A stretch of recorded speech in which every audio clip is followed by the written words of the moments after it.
किरण रूपी परमात्मा जो है वो इनके जीवन में जब ये मित्र आ जाएंगे। कवि कह रहे हैं कि इस संसार में जितनी सारी समस्याएं हैं इन सब से मुझे छुटकारा दिला दो। सूर्य की किरणों में ही परमात्मा को यहाँ पर संबोधित किया गया है।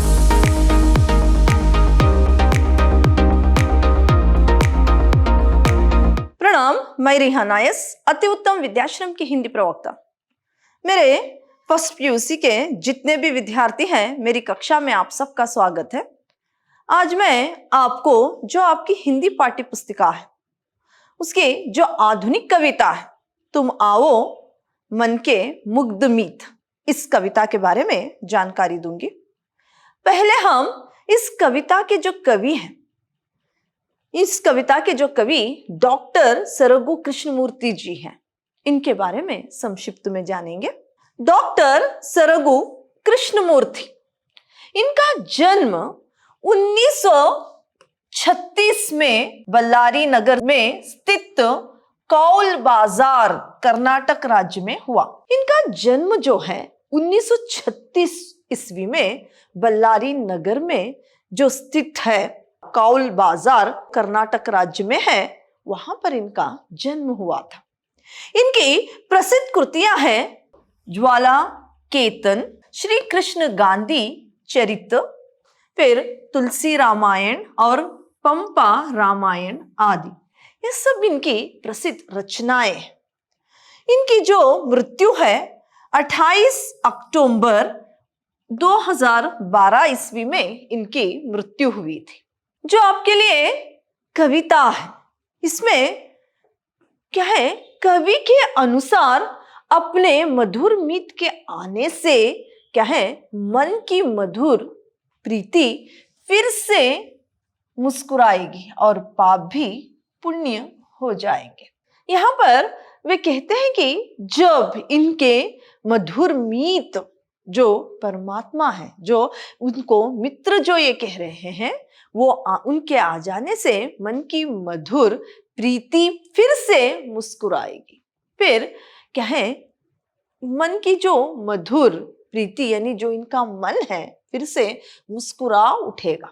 फिर आगे वो कहते हैं कि और आत्मा जो है इनकी परमात्मा में अपने मित्र से मिलने के बाद इनके पाप भी जो हैं पुण्य में बदल जाएंगे।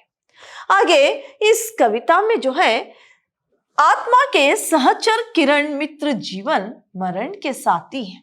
यहाँ पर वे किरण को, किरण यानी जो सूर्य की किरण है, वहीं इनके जो मित्र हैं यानी परमात्मा है वो किरण रूपी है। किरण रूपी परमात्मा जो है वो इनके जीवन में जब ये मित्र आ जाएंगे, इनकी आत्मा सहचर बनकर जीवन मरण के साथी हैं, किरण रूपी परमात्मा इसमें लीन होने के लिए व्याकुल हो जा रही है। आगे वे कहते हैं कि विरह का पुरस्कार मिलन है।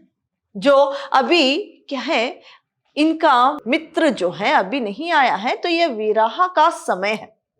इसका मिलन ही, जो विरह का जो मिलन ही इसके लिए पुरस्कार है। इस कविता में मुग्ध मीत से बिछड़कर तड़पती हुई व्याकुल आत्मा की दहकती हुई चाह है। एक आत्मा की चाह है, इच्छा है, अपने परमात्मा से बिछड़ी हुई आत्मा की एक इच्छा है, क्योंकि परमात्मा को इन्होंने अपना मित्र बताया है और आत्मा जो है उनसे मिलने के लिए व्याकुल है, अपने मधुर मित्र से मिलने के लिए। तो यहाँ पर क्या है, इनकी आत्मा क्या है, यहाँ पर चाह उनकी दहक रही है अपने मित्र से मिलने के लिए। आगे गूंजती हुई आहा है और कसकाती हुई कराहा है। ये गूंजती हुई एक क्या है, इनके आवाज है, इनके स्वर है, एक आहा है, इनकी एक तड़प है। फिर कह रहे हैं कि और कसकाती हुई कराहा है, इनके मन की एक तड़प है, पीड़ा है, क्योंकि ये परमात्मा से, इनकी आत्मा जो है परमात्मा से मिलना चाहती है। परमात्मा यहाँ पर क्या है, रहस्यवादी कविता होने की वजह से परमात्मा रहस्यवाद में बताया गया है। यहाँ पर, और उसको किरण यानी सूर्य की किरण के समान माना हुआ है, यानी सूर्य की किरणों में ही परमात्मा को यहाँ पर संबोधित किया गया है। प्राकृतिक तत्वों को लेकर परमात्मा को बताया गया है, इसलिए ये छायावादी कविता भी है। यहाँ पर देखिए वो बता रहे हैं कि इनकी आत्मा जो है, परमात्मा जो इनका मित्र है, इससे मिलने के लिए व्याकुल हो उठी है, तड़प रही है। इस तरह से इस कविता में बता रहे हैं।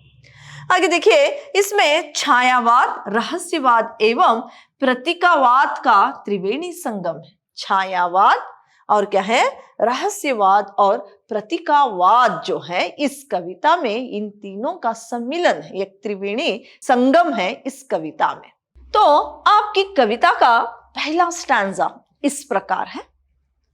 मैं तमस्तों में भीत भीत झड़ आऊं मेरे किरणमीत, जिससे कि टिमटिमाता चिराग फिर जले सूर्य चंद्रमा रीत। तुम आओ मन के मधुर मीत, मुस्कुराए मेरी मधुर प्रीत, जिससे कि दोपहर बने प्रात, चिर पाप बने प्रांजल पुनीत। यहां पर देखिए, तमस्तों का अर्थ है अंधकार, फिर मीत का यहां पर अर्थ है मित्र, फिर प्रांजल का अर्थ यहां पर प्रांजल पुनीत। प्रांजल पुनीत का अर्थ है सरल, सच्चा, सीधा। इस कविता में, इस स्टैंजा में कवि कह रहे हैं कि मैं तमस्तों में भीत भीत झड़ आऊं मेरे किरणमीत। इस स्टैंजा में कह रहे हैं कि मैं जो है, तमस्तों का अर्थ यहां पर अंधकार, अंधकार में डूबकर मैं भयभीत हो गया, और किरणों को यहां पर परमात्मा से संबोधित किया गया।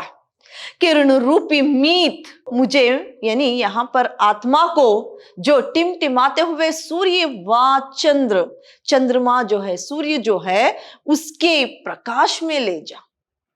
और आगे वे कहते हैं कि और कहे मेरे पाप को पुण्य से बदल दे। यहां पर अपने मधुर मीत को पुकार रहे हैं कवि।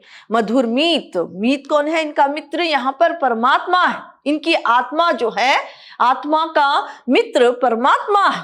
तो आत्मा क्या है? चंद्र व सूर्य के जो प्रकाश के द्वारा जो है, इनकी आत्मा कहे वहां पर जाना चाहती है, यानी अपने मित्र के पास जाना चाहती है। वो आगे कह रहे हैं कि मेरे पापों को पुण्य से बदल दो। इस तरह से इस स्टैंजा में कवि कह रहे हैं। आगे वे कहते हैं कि जन्मों के जीवन मृत्यु मीत, मेरी हारों की मधुर जीत, झुका रहा तुम्हारे स्वागत में मन का मन, शिर का शिर विनीत।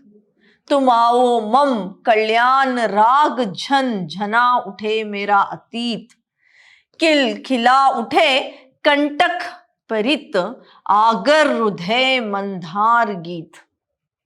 यहां पर देखिए, अतीत, अतीत का यहां पर अर्थ है गति, बीता हुआ। अतीत जो बीता हुआ इनके जीवन का समय है, वो अतीत है। तो यहां पर कंटक का अर्थ है विघ्न, कंटक का अर्थ है विघ्न। फिर परित का अर्थ है परे, मंधार का अर्थ है आक, यानी स्वर्ग का एक देव वृक्ष। इस तरह से यहां पर इसके कुछ समानार्थक शब्द है। यहां पर कवि कह रहे हैं कि मेरे जीवन में जो पराजय है, उसे जय में बदलने के लिए, यानी विजय करने के लिए मेरे मित्र तुम आ जाओ। आगे वो कह रहे हैं कि मेरी हार को भी जो है, पराजय यानी हार को भी जो है जीत में बदलने के लिए मेरे मधुर मित्र तुम आ जाओ। मैं तुम्हारा सर झुकाकर, शीश, शीश का अर्थ है यहां पर शीर का, शीर विनीत, यहां पर जो शीर कहा गया है, तो अपना सर झुकाकर मैं तुम्हारा स्वागत करता हूं। आगे वो कह रहे हैं कि तुम्हारे स्वागत में मेरा सर झुकाकर, शीर यानी सर झुकाकर मैं तुम्हारा स्वागत करता। आगे कहते हैं कि तुम आओ मम कल्याण राग। यहां पर वो बता रहे हैं कि तुम कल्याण राग बनकर मेरे जीवन में आ जाओ। मेरे जीवन में तुम कल्याण राग बनकर आओ, जिससे कि मेरा अतीत भी खिलखिला उठे। फिर आगे बताते हैं वो यहां पर कंटक परित आगर रुधे मंदार गीत। वे कहते हैं कि कंटक रूपी इस जीवन में, कंटक रूपी इस जीवन में मधुर गीत जो है मन में गुनगुना उठे। तुम आ जाओ मेरे मन के मीत। इस तरह से इस स्टैंजा में कवि कह रहे हैं। आगे वे कहते हैं कि कितने दिन कितनी संध्याएं, कितने युग यूं ही गए बीत, मैं जोहा पथ वर्षा कामी तरुसा हूं, कब से शीत भीत, झन झनन झनन झंझा झकोर से झंकृत यह जीवन निशीथ, सब क्षणिक वणिक व्रत स्वार्थ मग्न तुम एकमात्र निस्वार्थ मीत। यहां पर निशित का अर्थ है अर्धरात्रि, वाणिका का अर्थ है बनिया व्यापारी। कवि कहते हैं कि कितने समय से मैं तुम्हारी प्रतीक्षा कर रहा हूं, मैं तो बहुत भयभीत हो गया। इस स्वार्थी जगत में तुम अकेले ही मेरे सच्चे निस्वार्थी मित्र हो। इस तरह से इस स्टैंजा में कवि कहते हैं। आगे का स्टैंजा इस प्रकार है। दुख दैन्य आशु दरिद्र धार कर गए मुझे ही मानो नीत, तूफान और इस आंधी में सुनवाने रज का जीव गीत, टेरता रहा तुमको कब से मैं कृत कृत और प्रीत प्रीत, तेज गगन धार पर धरी चरण हे अमित ये ए सुभीत।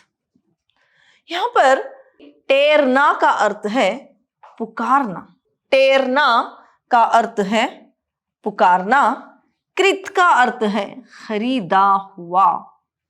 इस स्टैंजा में कवि कह रहे हैं कि इस दुख दरिद्र और क्या है दुखों से भरा हुआ, दरिद्रता से भरा हुआ, फिर क्या है विपदाओं से भरा हुआ इस संसार में मैं अकेला भयभीत हो गया। और क्या है वो बताते हैं कि ये सारा ये जो संसार है, दुख और दरिद्रता और क्या है बहुत सारे प्रॉब्लम्स इस संसार में, तो इस संसार रूपी इन तूफानों से, इन तूफानों के थपेड़ों को सहता हुआ मैं क्या है जी रहा। यहां पर इस दुनिया जो है, जो संसार जो है दुख से, दरिद्रता से और बहुत सारे समस्याओं से घिरा हुआ ये जो जीवन है, इसमें ये जीवन जो है क्या है तूफानों की तरह उसके थपेड़ों को, जो संसार रूपी ये तूफान जो है यानी जो दुख दरिद्रता और क्या है समस्याओं जैसे तूफान जो है मेरे जीवन में क्या है बीत रहे हैं, मैं उन तूफानों के थपेड़ों को सहन करके जी रहा। तुम आओ मन के मुग्ध मीत, तुम मेरे सच्चे और शुद्ध पवित्र मित्र हो। तुम्हारे आने से मेरे पाप जो हैं वो हर जाएंगे, कट जाएंगे। तुम आ जाओ मेरे मन के मुग्ध मीत। इस तरह से इस कविता में, इस स्टैंजा में क्या है कवि कह रहे हैं। आगे का स्टैंजा जो है इस प्रकार है। तुम नहीं सोच सकते कपित, कपित गुफित है कितनी करुणा प्रीत हे निराकार साकार सगुण निर्गुण स्वरूप हे गुण परित, तुम देवलोक आनंद गीत आशा अखंड शोभा परित, मैं स्नेह विकल झंकृत प्रगित, तुम आओ मन के मुग्ध मीत। यहाँ पर देखिए प्रगीत का अर्थ है गीत। इस स्टांजा में कवि कहते हैं कि संसार के जो दुख है, जो पीड़ा है, इन सब से मुझे छुटकारा दिला दो। इन सब से मुझे क्या है, इन सारी चीजों से मुझे छुटकारा दिला दो। जो इस संसार में जो इतनी सारी समस्याएं, कवि कह रहे हैं कि इस संसार में जितनी सारी समस्याएं हैं, इन सब से मुझे छुटकारा दिला दो। हे मेरे मित्र, यानी परमात्मा से कह रहे हैं। कवि कह रहे हैं कि जो जीवन में, इस संसार में जो इतनी सारी समस्याएं हैं, इन सब से मुझे छुटकारा दिला दो, यानी इन सब से मुझे मुक्त कर दो। हे मेरे सच्चे मीत, मेरे जीवन में करुणा को भर दो और ये सारी बाधाओं को मिटा दो। वो आगे कहते हैं कि मेरी व्याकुलता को मिटाकर मेरे जीवन में प्रीति को भर दो। इस स्टांजा में कवि कह रहे हैं। तो आपकी कविता इतनी ही थी। अगले सेशन में किसी और पाठ के बारे में चर्चा करेंगे। धन्यवाद।